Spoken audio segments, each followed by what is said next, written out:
Once upon a time.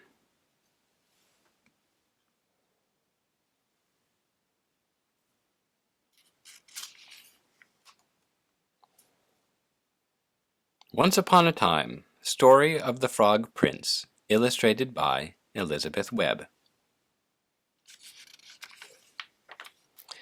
Once upon a time, a beautiful young princess went into a wood near her father's palace and sat down beside a spring of cool, clear water. She amused herself by tossing up a golden ball and catching it again as it fell. But one time she threw the ball so high that she could not catch it, and it fell into the spring. Then the princess began to weep. "Oh, oh, oh! If I could only get my golden ball again, I would give all my fine clothes and my pearls and diamonds, everything I have." As she said this, a big green frog stuck its head out of the spring and asked, "Beautiful princess, why do you weep?"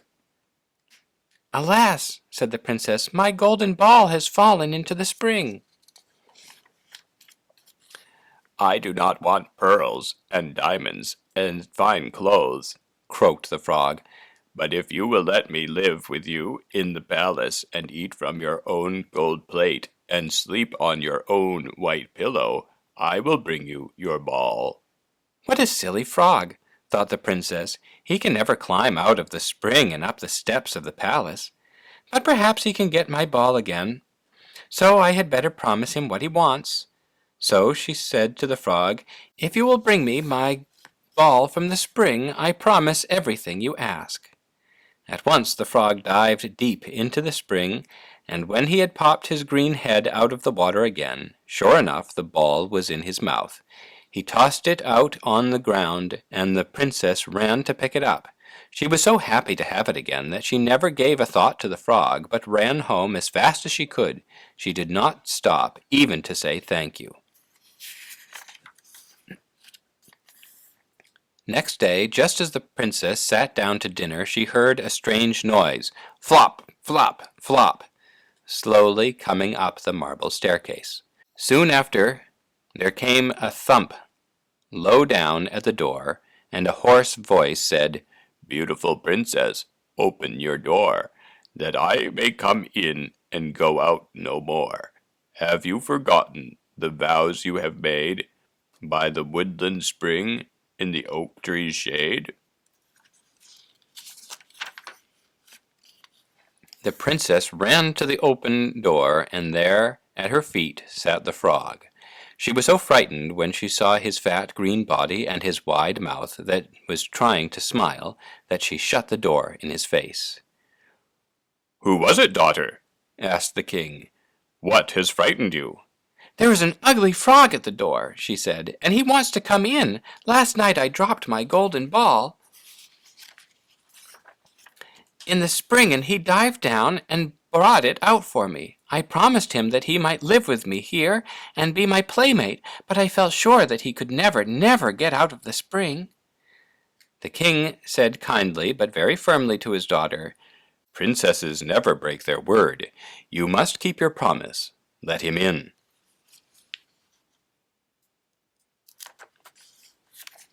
So the princess opened the door, and the frog came hop, hop, hopping into the room and up to her chair.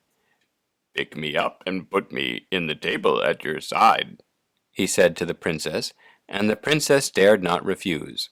When he had settled himself on the table, he said, "Push your gold plate closer to me, that I, too, may eat of it." The princess pushed her plate closer. When the frog had finished dinner, he said, "I am tired and sleepy. Carry me upstairs and put me on your little white pillow." The princess took him up between her thumb and finger and carried him upstairs. There she laid him on the pillow of her little bed, but when she laid her own head on the pillow, the cold frog tumbled against her cheek. She flung him with all her might against the wall. When he fell down, there was no frog at all, but a handsome young prince stood beside her bed, looking at her with the most grateful eyes that were ever seen. "Who are you, and where is the frog?" cried the princess. "An old witch changed me into the frog," said the prince, "and doomed me to remain a frog until some princess should let me eat from her plate and rest on her pillow. You have broken this wicked spell," he went on, "and now will you marry me and go with me to my father's kingdom? I will love you and be good to you as long as I live." The princess, you may be sure, said yes without stopping to think it over. Then they heard a prancing in the courtyard, and when they looked out into the moonlight, there was a golden carriage drawn by 8 white horses in silver harnesses, and on the carriage was the prince's coachman, who had bewailed the loss of his master so long that his heart had well nigh burst.